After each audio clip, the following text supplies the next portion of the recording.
নমস্কার, আমি প্রত্যয়। অনেকটাই দেরি হয়ে গেল। যারা চিন্তা ভাবনা করছো এই যে শনিবার আসছে বা রোববার আসছে অনুরাগ বসুর মেট্রো ইঞ্জিনও দেখতে যাব, ওয়েট ওয়েট ওয়েট, একটু অপেক্ষা করে যাও, এই ভিডিওটা তোমাদের জন্যই।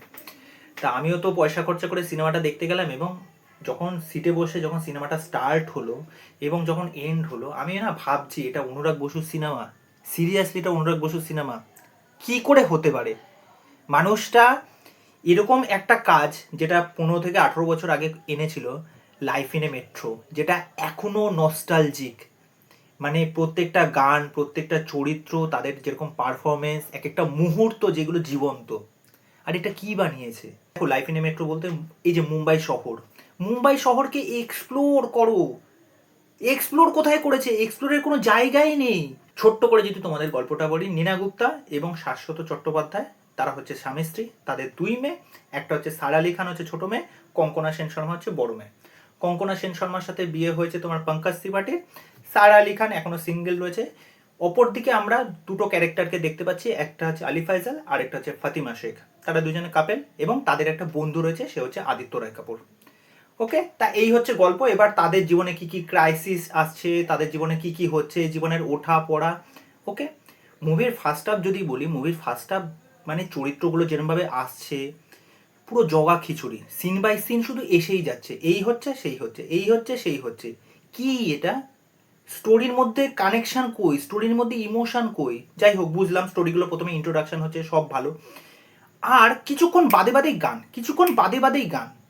মানে ওই ফার্স্ট হাফ 1 ঘন্টা 20 মিনিট, আমি ভাবছি ভাই ইন্টারভেল কখন আসবে, ইন্টারভেল দাও।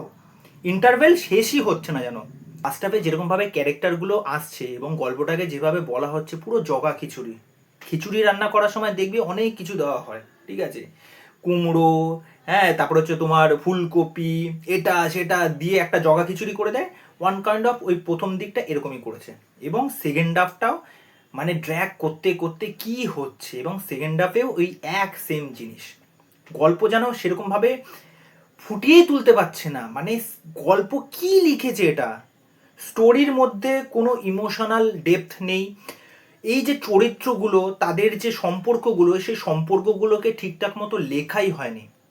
পারফরমেন্সের যদি কথা বলি, প্রত্যেকে মোটামুটি লেভেলের পারফরমেন্স করেছে। শুধুমাত্র আমি ট্রেলারও সেটা বলেছিলাম, একমাত্র পঙ্কজ ত্রিপাঠী এবং হচ্ছে তোমার কঙ্কনা সেন শর্মা, তাদের কাজ সিংহভাগ জুড়ে সিনেমায়, এবং তারাই হচ্ছে মানে কেন্দ্রবিন্দু। তাদের যেরকম পারফরমেন্স, তাদের যেরকম এক একটা ঘটনা ঘটাবে এবং কিছু কিছু সিচুয়েশনাল কমেডি যেরকমভাবে আসবে, সেইগুলো তোমরা থ্রু আউট সিনেমা ধরে মজা পাবে। এই জিনিসগুলো প্রত্যেকে এনজয় করেছে। যখনই পঙ্কজ তিওয়ারি এবং কঙ্কনা সেন শর্মা এসেছে, তারা রীতিমতো পাবলিক সেই জায়গাগুলো মজা পেয়েছে, এবং আমিও মজা পেয়েছি। ওই জায়গাগুলো মজা পাবে তোমরা। ওকে, অন্যান্য পারফর্মারদের যদি কথা বলি, তারা মোটামুটি পারফরমেন্স করেছে। মানে তাদেরকে বলে দিচ্ছে, এই নে স্ক্রিপ্ট নে, পড়বি, এরকম এরকম ডায়লগ বলবি, ঠিক ওরকম ডায়লগ বলে দিয়েছে। কোনো ইমোশনাল ডেপথই নেই ভাই, আর কোনো সেরকম ডায়লগ নেই যেগুলো তোমার মনে গেঁথে থাকবে। তুমি লাইফ ইন এ মেট্রো দেখো, সেখানে ইরফান খানের কি পারফরমেন্স, তার কিছু কিছু কথা তুমি দেখো, কি ছিল সেইগুলো। এবং লাইফ ইন এ মেট্রোর গানগুলো কি ছিল। এখানে কিছুক্ষণ বাদে বাদেই গান আসে, এবং কিছু কিছু আবার কথার মধ্যে দিয়ে কাব্যিক ছন্দে র্যাপ আকারে কিছু কিছু গান করে, কিন্তু ওটা এত বেশি হয়ে যাচ্ছে না, তার ফলে পরের দিকে গিয়ে না সেটা আর ভাল লাগছে না। এখানে সবচেয়ে বেশি যেই দুটো মানুষকে ইউজই করা হয়নি, সে হচ্ছে নীনা গুপ্তা এবং অনুপম খের। তোমরা ভাববে যে এরকম লেজেন্ডারি দুইজন মানুষ, এদেরকে দিয়ে কিছু করানোই হয়নি। এবং সেকেন্ড হাফে নীনা গুপ্তার ক্যারেক্টারটা তোমরা যখন দেখবে, কেমন একটা খিল্লিপানা চরিত্র তাকে দিয়ে পারফর্ম করতে বলছে, ওই জায়গাটা কেমন বোকা বোকা লাগছে।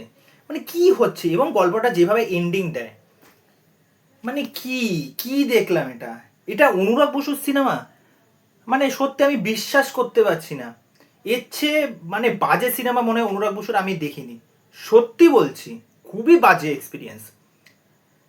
ওকে, তা যাই হোক, আমি তোমাদেরকে বলবো না যে আমার কথা শুনেই তোমরা দেখতে যাও।